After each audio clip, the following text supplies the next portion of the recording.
The smell is the first thing every neighbor mentioned. Not blood, not chemicals. Something older and thicker. The kind of smell that sits in your throat and doesn't leave. I've read the Milwaukee police incident reports, the building manager's statements, the neighbor complaints filed across 1990 and 1991, and the smell comes up in almost everyone. And every time it comes up, there's a note about what happened next. Nothing. Filed. Moved on. I keep returning to that single fact. Not Dahmer himself, not the murders, but the machinery that processed the evidence of his existence and produced no response. That's what this case is at its core. Not one monster in one apartment. A system that looked directly at him 17 times by some counts and chose to look away. The document I'm holding right now is a police call log from May 27, 1991. An officer responded to a complaint near the Oxford Apartments on North 25th Street, Milwaukee. A 14-year-old Laotian boy named Konerak Sinthasomphone was found on the street, disoriented, bleeding, partially undressed. A man approached the officers and told them the boy was his 19-year-old boyfriend. The officers believed him. They walked away. Konerak Sinthasomphone was dead within hours. I've been working this case for a long time. Long enough to know that what happened inside apartment 213 is only half the story. The other half happened in police reports and dispatch logs and missed phone calls. That half is what I can't put down. Here's what the record shows. The documented record, not the documentaries, not the dramatizations. Jeffrey Lionel Dahmer was born May 21, 1960, in Milwaukee, Wisconsin, according to available records. He murdered Stephen Hicks in June 1978 at age 18. Hicks was a hitchhiker Dahmer picked up near his family's home in Bath, Ohio. Dahmer bludgeoned him, strangled him, then dismembered the body and scattered the remains on the property. He was 18 years old. No one investigated. Stephen Hicks stayed missing for 13 years before anyone connected his disappearance to Dahmer. That gap, 1978 to 1991, is the part I keep coming back to. 13 years, across 2 states, 17 confirmed victims, 16 of them after Dahmer moved to Milwaukee in the mid-1980s and took up residence at the Oxford Apartments, according to available records. The victims were predominantly young Black and Latino gay men. I want to sit with that for a moment, because it matters to what comes next. It matters to why certain missing persons reports didn't generate the urgency they should have. It matters to why Konerak Sinthasomphone was handed back to his killer by 2 police officers. I've read those missing persons reports. The language is clinical, detached, like the people filing them had already decided the outcome. I'm not speculating when I say race and sexuality shaped the institutional response to these disappearances. The Milwaukee Police Department's own internal review after Dahmer's arrest in July 1991 acknowledged failures in how complaints were handled. One detail stands out. Reports suggest officers who responded to the Sinthasomphone call underwent review for their actions in that incident. The community rejected any notion of adequate accountability. When I look at the evidence, I find their concerns justified. Dahmer was arrested on July 22, 1991. Not because investigators finally connected the pattern, because one of his intended victims, Tracy Edwards, escaped, got out of the apartment, flagged down 2 police officers on the street, and led them back to apartment 213. That's when it ended. Not because the system worked, but because one man got out alive. That is the shape of this case. and that shape is the reason I couldn't close this file. The documents I've been through are layered in a way that takes time to unpack. Police reports, court transcripts from Dahmer's 1992 trial, FBI interview summaries, statements from family members of victims who went on record in the years following. Taken one at a time, each piece looks like a data point. Laid side by side, they form a pattern that is genuinely difficult to sit with. Let me walk you through how Dahmer actually operated, because the mechanics matter. Between 1987 and 1991, Dahmer's method was largely consistent. He met men at gay bars, bathhouses, or on the street. He offered money for company, for photographs, for conversation. He drugged them, typically with sedatives dissolved in drinks, and then he killed them. He kept remains. In many cases, he kept more than remains. The details of what police found in apartment 213 on July 22nd are documented in the arrest report. I've read that report. I won't itemize everything. But here's what matters. The apartment was a record of years of unchecked killing, and nothing about it appeared suddenly. It accumulated, methodically, in a building where people lived. Neighbors reported the smell repeatedly. The building manager had complaints on record. Dahmer told people he was curing meat. He bought a barrel and had it moved into the apartment, according to arrest inventory records. This was not subtle. This was a man who had, over time, concluded, correctly, that he would not be stopped. How do you develop that confidence? The answer is accumulation. Every time he was not stopped, every time a complaint went nowhere, every time a neighbor hesitated, every time a report was filed and nothing happened, that was one more data point telling him the system would not intervene. He was right, and I think that's the most disturbing fact in this entire case. There were earlier contacts with law enforcement. In 1988, Dahmer was arrested for drugging and sexually assaulting a 13-year-old boy. The younger brother of Konerak Sinthasomphone. Documents indicate he pled guilty. He received a sentence that included work release and daytime supervision. He was killing again before his probation ended. His probation officer visited him at the Oxford apartments during the period when victims' remains were in that apartment. I want to be precise.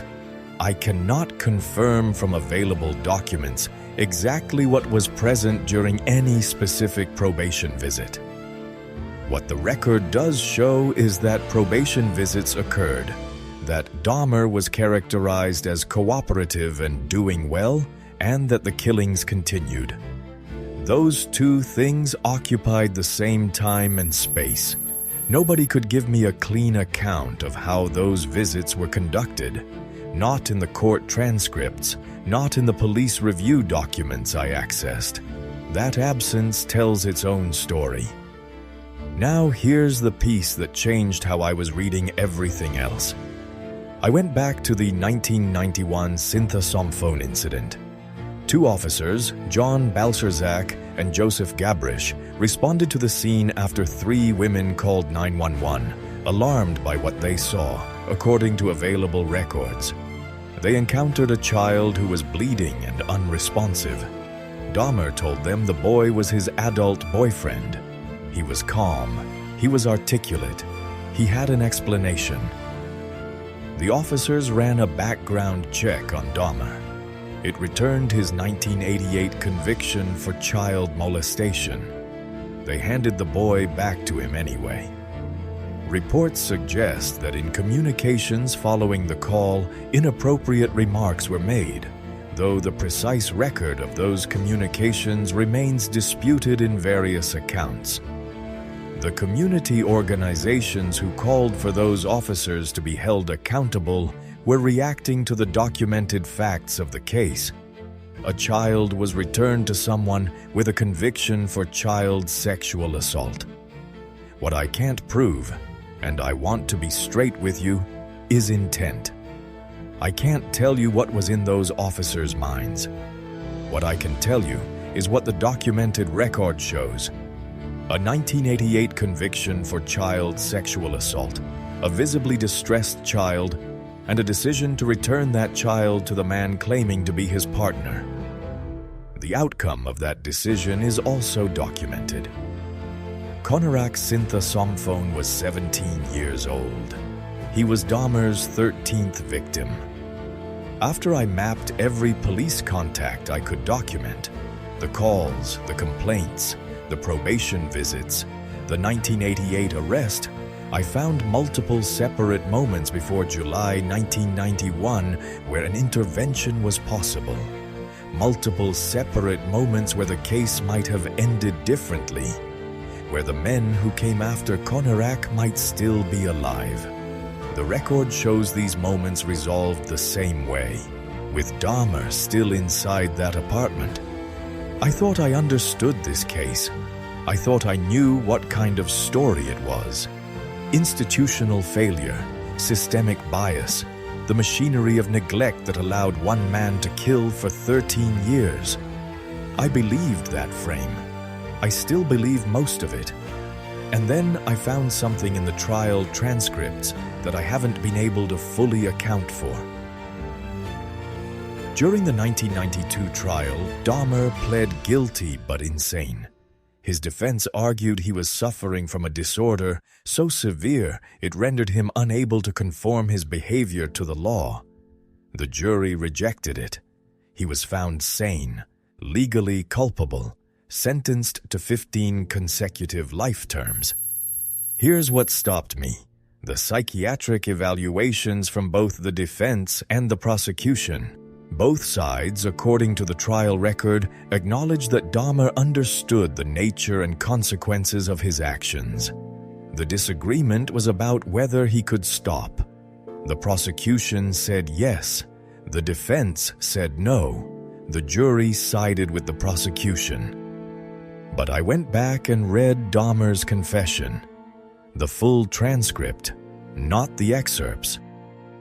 There's a passage where he describes, in clinical language, the moment he decided to start killing again after a period of not killing. He describes it as a choice. He uses that word. He chose. Now, what do I do with that? Because if I accept that he had agency, if there were genuine moments of decision, then the story shifts. Not regarding the institutional failures. Those are documented. Those happened. Those cost lives.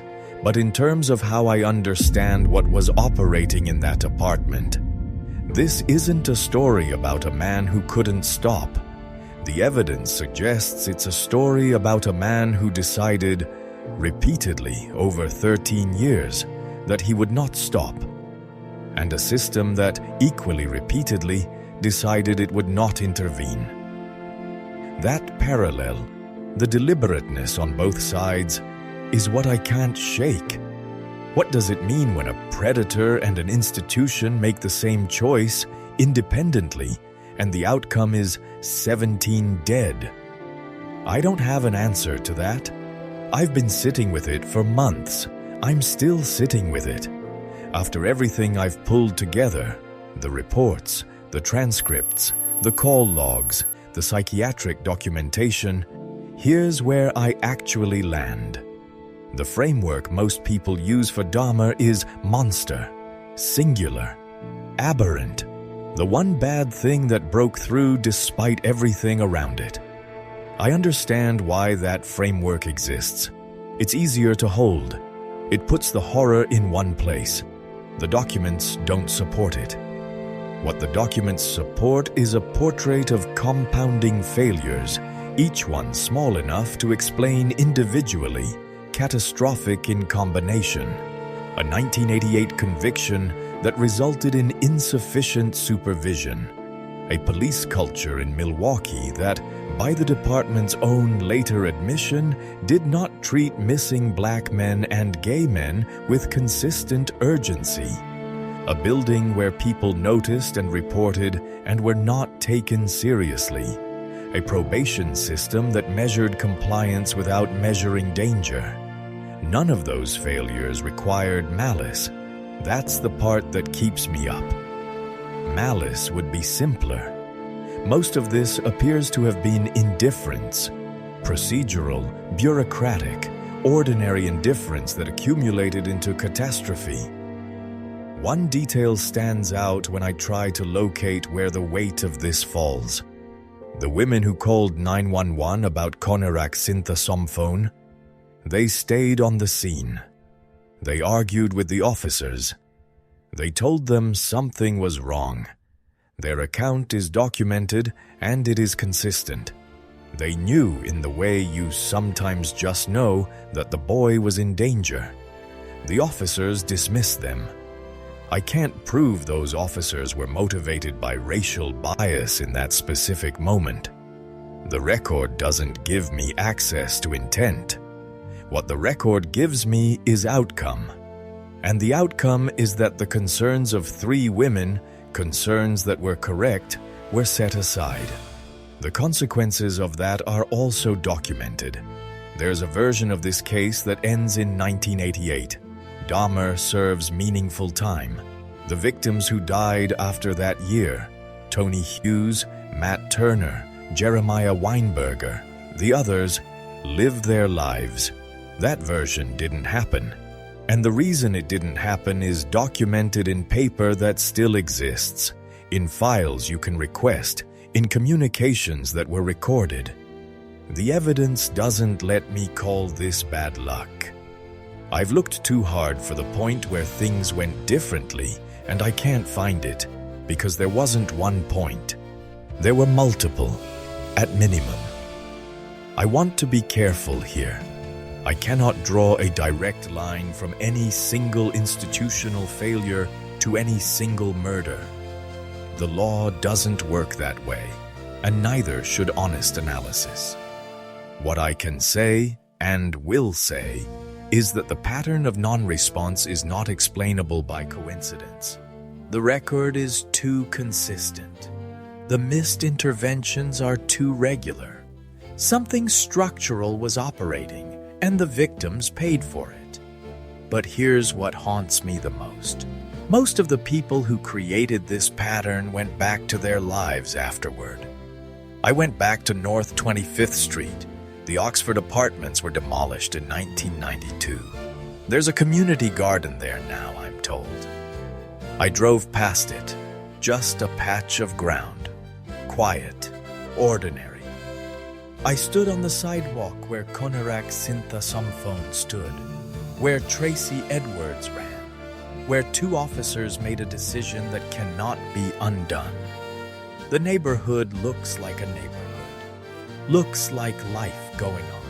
I keep thinking about the 17 families who made missing persons reports, who called, who waited, who were told in the particular silence of bureaucratic indifference that their missing person didn't rise to the level of action. And I think about the fact that when Dahmer was finally arrested, it wasn't because anyone believed those families. It was because one man got out. One man out of 18. I don't know exactly who Jeffrey Dahmer would have been if the system around him had functioned differently. I don't know if the 1988 arrest, handled differently, would have ended this. Maybe not. Maybe nothing would have. I can't map the interior of a mind like that with any confidence. What I can map is the exterior, the reports, the calls, the responses, the silences. And the silences are the part I can't let go of. 17 people are documented, 17 names on a conviction record. But the number of people who touched this case, who filed something, responded to something, heard something, and did nothing, that number is much larger, and most of them went back to their lives. The question I'm left with isn't about Dahmer. Not anymore. It's about the system that watched. What does it take? What does it actually take for a complaint to become an intervention? For a pattern to become a case? For a child bleeding on a sidewalk to be recognized as someone who needs protection? I don't have an answer. The records don't give me one. But they give me something else. They give me the shape of the machine. And once you see it, you can't unsee it.